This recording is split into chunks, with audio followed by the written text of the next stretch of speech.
Hello there and welcome back to Sultan Sanctuary. Before we do anything today, we're going to conduct a little bit of business with our creed here. Now, I'm not saying that we're going to be leaving the creed, but I will say that in the near future we will not be able to conduct business with our creed as such, and so we should purchase any high tier items that we would want to use in the future. So we're picking up the Axe of Splendor and the Resplendent set. Now, that's not a guarantee that we'll be using those items in the future, but they're there should we want to.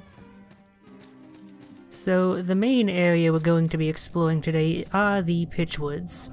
But before we do that, we're just gonna see what's over here near the Siam Lake Sanctuary where we stopped last time. A one-way shortcut door and a path onwards. And a free diamond cluster, useful if you're not going with the Kran's Creed.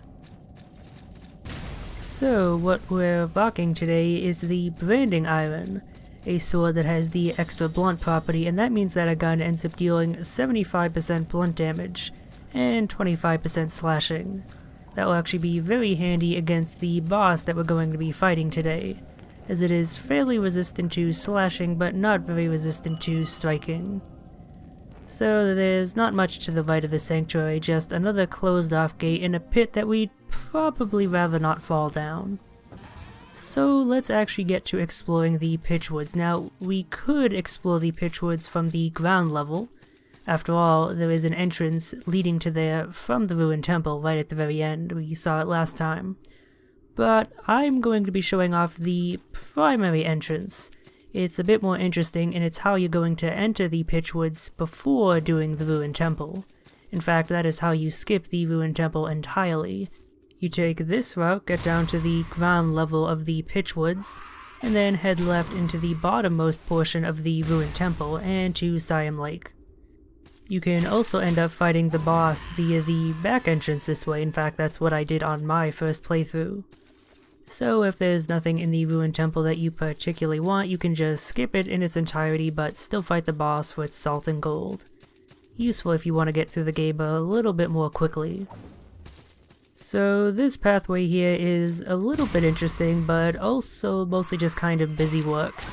It's a series of platforming jumps that you have to make with the air dash. Technically you could use the jump glitch and make it through, but the timing is fairly precise on that, and if you fail even one, you're going to fall to your death, so it's not something I'd recommend. I did actually do that once and it took me a fair while. But yeah, there's really not all that much that's interesting on this pathway here, just more of these wrathful deads assaulting you, which aren't really that tough of an enemy.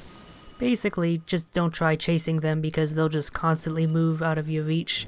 Just stand in one place and they'll come close enough to attack, and then you can attack them and stun them and kill them pretty easily, regardless of what you're using. In retrospect, it actually probably wouldn't have been that bad of an idea to have sped the sequence up, since there's really not all that much novel that occurs here. But I figured that if I had to suffer through this while recording, then you would have to suffer through this while watching as well. If nothing else, there are a few interesting items that we pick up on occasion. A crossbow, for example, which it's worth noting I've never actually shown off. If you recall way back to the beginning of the playthrough when I showed off a bow, it's pretty similar to that. Basically just a one-handed version. You only have one ammunition type, and you use it in the offhand. Crossbows are pretty poor, which is why I never really bothered showing them off. Didn't feel like wasting the salt and upgrade materials to make one worthwhile. The armor set that we picked up back there, the rusted set, is somewhat interesting in that it is a very blatant reference to Dark Souls. Specifically to the Katarina armor set, which looks so much like an onion, except in this case it's a potato and it's explicit. Yeah, it's not a terribly good reference, and it's not a terribly good piece of armor either. It's also heavy armor, so I didn't bother putting it on. The Shroud Charm that we picked up adds arcane damage to our attacks, much like the Impin Charm added fire. It could come in handy if you want a source of arcane damage and don't want to bother with buffs. So we're finally at the Pitchwoods ground level, and here we get to deal with the most fun Yoku block platforming section in the game. because, well, you're not over an instant death pit, you are over instant death in a sense, thanks to these enemies, the spindle beasts. They are unicorns from hell, and they are such a huge pain in the ass to deal with that I just said, you know what, I'm gonna cheese them. Let's get a magic level to level 4, purchase the most OP fire spell in the game, and just take them out from a distance. It's worth noting that Dragonfire here, which you can only acquire by purchasing from a mage in one of the 3 super creeds, such as the House of Splendor if you've maxed them out, used to actually be a lot stronger and then was nerfed, and despite that it's still one of the strongest spells in the game, period. It consumes focus and thus max stamina like a motherfucker, but if you want to output damage fast, this is your spell.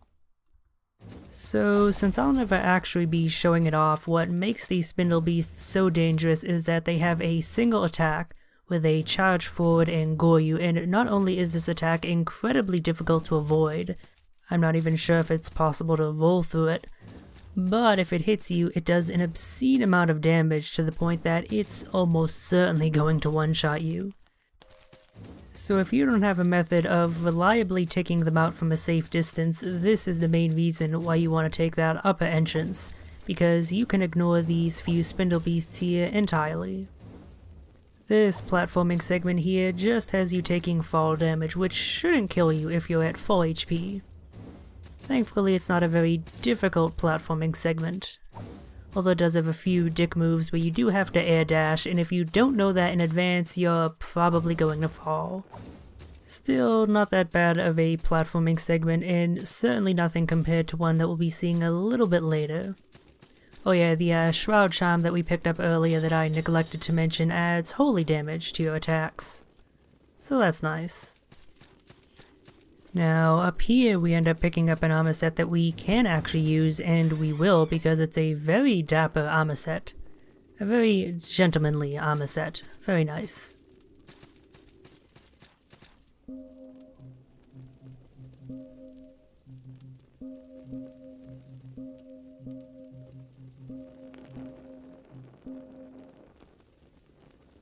We're all set for the big gala this evening. Fantastic.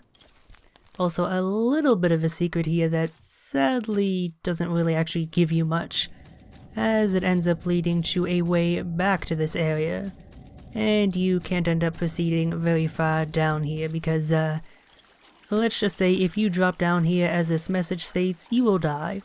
Those stairs there are in the background. It's easy enough to notice if you're paying attention, but if you're just rushing forward, I could easily see you missing that and thinking, oh, I can descend down these stairs, and nope, you'll just drop and die. Now that's a way backward from a previous area, and we'll be seeing that later on. Not this episode, though. So, proceeding further into the Pitchwoods, we come across another new enemy type, one that's not nearly as annoying as the spindle beasts.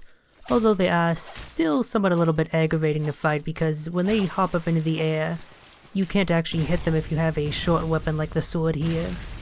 So, another reason to use big weapons, I suppose. Thankfully, they still go down fairly easily, and concept-wise they're pretty rad. Dead corpses that are impaled with horse heads on top of them. Very frightening, that. Thankfully, the gun makes up for a lack of reach in a lot of instances.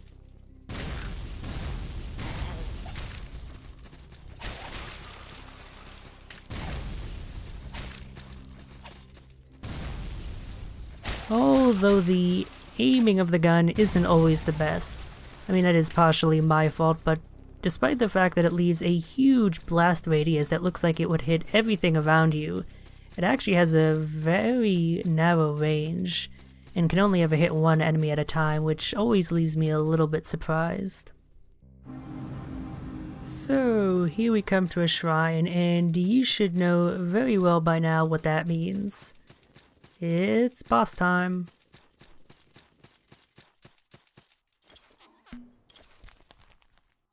This is a good tip, this boss is quite weak to fire. Good thing we got that dragon fire. So let's buff ourselves up to hell, so this will go as quickly as possible, although that's a little bit unnecessary because... Okay, that name is incorrect. This boss is actually called Gravelord Nito. Gravelord Nito here is definitely one of the easier bosses in the game. He just doesn't have these stats to back himself up. Even if we didn't buff ourselves up to the gills here, we would still be doing a lot of damage. Although it is worth noting that this guy is the speedrunner's bane, because when they come down here, they are much weaker than we are. And that means that any attack from him will one-shot, and this series of stabs where he stabs downward after teleporting is a huge pain in the ass to dodge. In fact, I'm not sure if it's even possible to dodge it if you don't have the lightest roll in the game, and even then the timing is very finicky. But yeah, as you can see, I didn't even get time to really discuss Gravelord Nito there before we killed him. I've never actually had an issue with him. Again, he just doesn't have the HP or the defense to actually survive long enough to be much of a threat. So, behind Gravelord Nito there, somehow is the Wandering Knight's last position. I'm not entirely sure how he managed to make it past Nito without actually fighting him. I don't know, maybe time and space is convoluted or something? Yeah, that works, why not? So, for following him all this way, we receive a King's Orders, the highest tier of upgrade material for normal weapons. So that's nice. Unfortunately, we probably won't ever be using it, or the other one that we picked up earlier. There's also another few items here, and the end of the island. I will say this little bit of the environment here is pretty cool. The game just kind of ends, and I don't know, I just think it's pretty neat.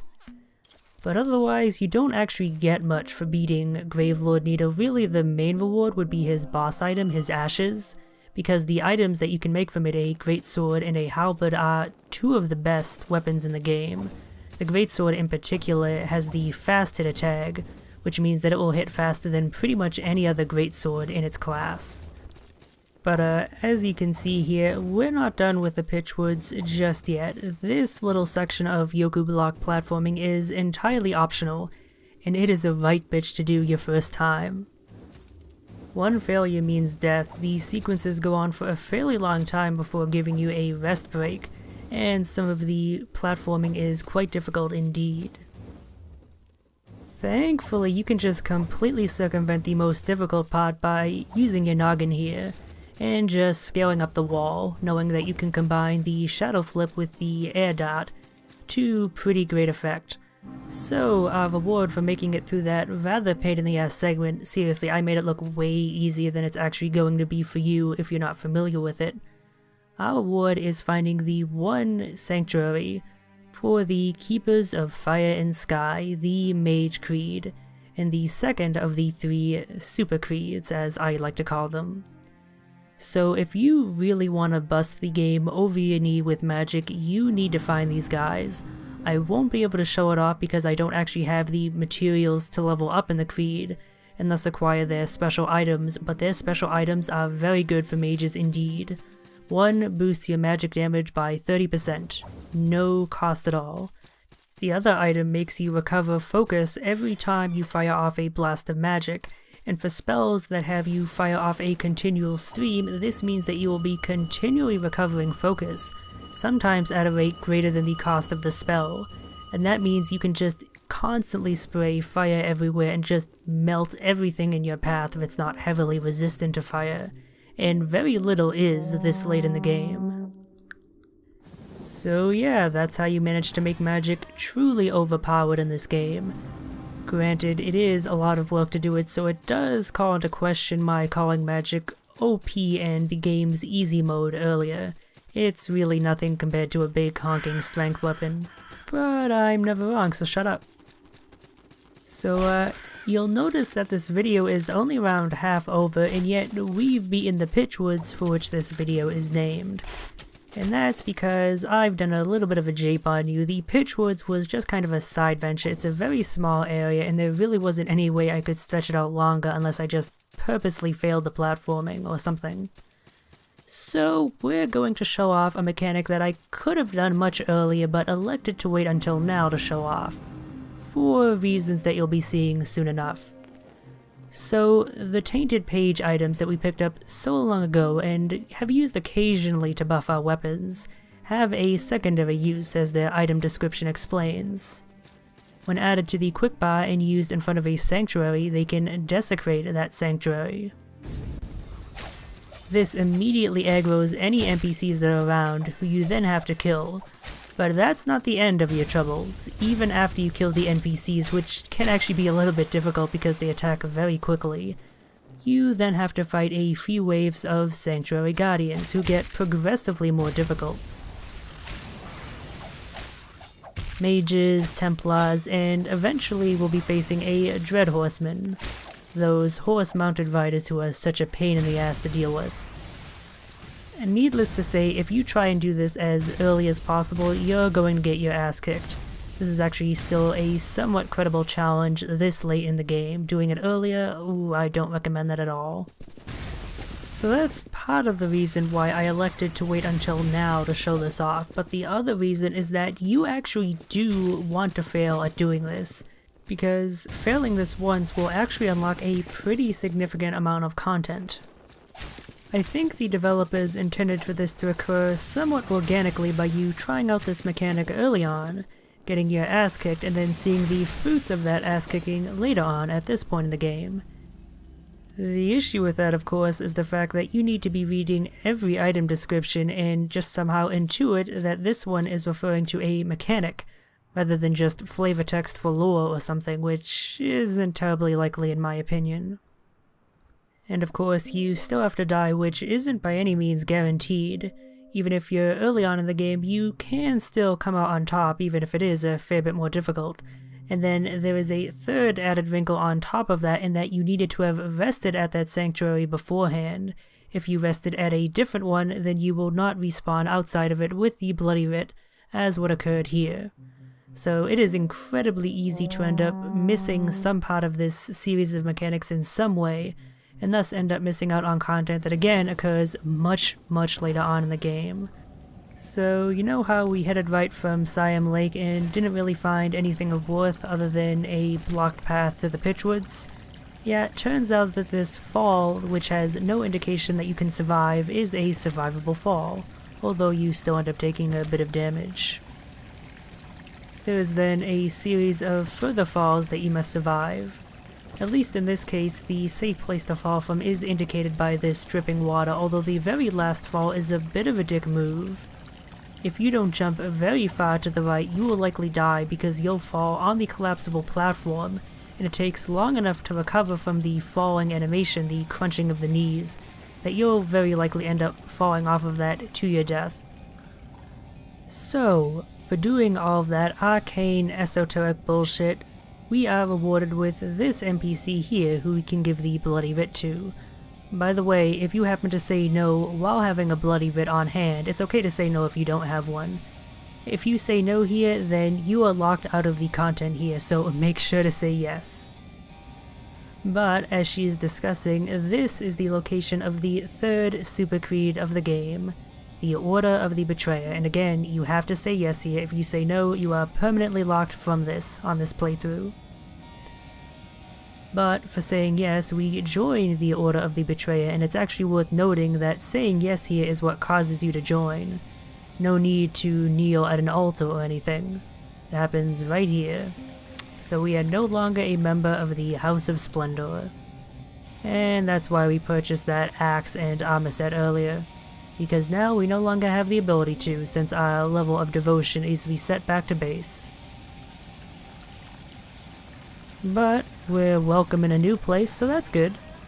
I'm sure the Order of the Betrayer is a nice and homely place. Yeah, look at all these skulls hanging about. So nice and cozy and pleasant.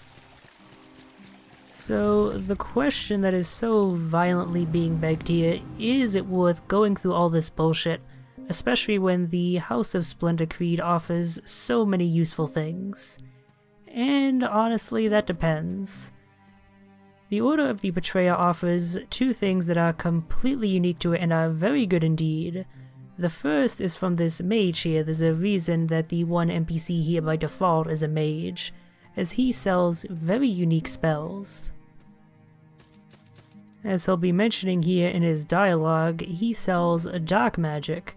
Magic that is utterly free from the concepts of fire and sky, so things like elemental imbalance, you don't have to worry about at all while using his spells. Although that also means that your damage output is somewhat limited since you can't make use of that storm ring that we picked up earlier. As risky as it is to use, Dragonfire plus the storm ring is still going to be your best source of damage as a mage. But the dark spells, Dark Reach in particular, output a good amount of damage without having to worry about anything else. So if you're someone like me who ends up getting a little bit tripped up by all the stuff that you have to micromanage when casting spells, dark magic may just be for you. So I mentioned that there were 2 unique things that this Covenant offered that are worth going through all that bullshit to join it. The first was dark magic, of course. The second is one of their Creed unique items. But of course, in order to collect that, we're going to have to rank up. And unlike any of the other creeds, we do not have to do so by slaying monsters and offering items from them. Instead, we gotta get to betraying. We need to offer expunged hearts, which can only be collected if we successfully desecrate a sanctuary. So, let's get all of that new fancy dark magic equipped, and give it a bit of a test fire here in a safe space before we use it in the wild. This here is Dark Coil, which is okay. The damage output isn't the best, but it consumes the least amount of focus. Dark Reach, on the other hand, is considerably better as it just outputs way more damage and it still has a very low focus cost. Seriously, you can just spam this spell against most enemies and really not have to worry about anything, especially since you don't need to bother with the whole elemental imbalance thing, and that's without taking up an extra ring slot. So no use for that Link of Fire and Sky, so let's replace it with a more useful ring, such as this one that gives us a larger focus meter. All preparations complete, let's go get our revenge on that sanctuary then. Oh, first of all, let's make sure to convert all of the important sanctuary locations to that of our creed, using the crystal sphere. After all, if we do so the violent way, we would have to replace all of those statues, and we really don't have the resources to do that. So yeah, as I mentioned before, Dark Coil isn't exactly the best, but Dark Reach can just be spammed repeatedly, and it does really good damage against most things. I believe Dark Magic does arcane damage, which isn't heavily resisted by most things. Against these mages, it ends up doing around 72, which is pretty good considering how fast the spell fires. That's a fair bit more than a sword is doing, for example. And it can be done from a very safe distance. It may not be as powerful as magic boosted by all of the stuff that the Keepers of Fire and Sky offer, but again, it's a lot less bullshit to deal with since you don't have to think about elemental imbalance. So, taking down these guys, mostly without trouble. The Dread Horseman is still a bit of a pain in the ass. Basically, with these waves, you want to take out the mage as soon as possible since they're just very good about harrying you with spells. And then you can focus on whatever melee guy is currently tackling you. Ranged options are the best for dealing with the Dread Horseman, since that way you can easily knock him off of his horse, although if you're good at parrying, you can do that as well, as I showed off earlier. Yeah, Dread Horseman still does a lot of damage. Thankfully, magic is really good at cheesing this type of enemy. If we were using something like a Great Hammer, he would still tank through it in most instances, and we would end up being close enough that we would end up getting hit by one of his follow-up attacks and probably die. But with magic, we can take him out from a safe enough distance away that he really can't do anything to us. So, with the sanctuary successfully expunged this time, we acquire an expunged heart. Ooh, so edgy. So, now we can return to our home camp, and rank up at a leader. The first 3 ranks only require a single heart, thankfully. The next 2 require 2 each, and then the final one requires 3, so a total of 10 if you want to max out the creed. That's actually a little bit more difficult and takes longer than you might think at the start, cause there really aren't all that many sanctuaries in the game. Not to mention they're spread out far enough that you have to trek quite a ways across the map in some instances if you want to get enough hearts. But it is absolutely worth doing because these Flasks of Defilement here are far and away the best item in the game, Yes, even better than the golden wine, because any creature touched by this vile stuff will bear a dark curse. And what that means is that these vials here, these vials filled with delicious jam, cause a massive defense debuff to any enemy hit by them. And when I say massive, I mean massive indeed. I cannot understate just how good these items are, as we'll be seeing in short order. The downside is that it's pretty much one per enemy that you're going to have to use.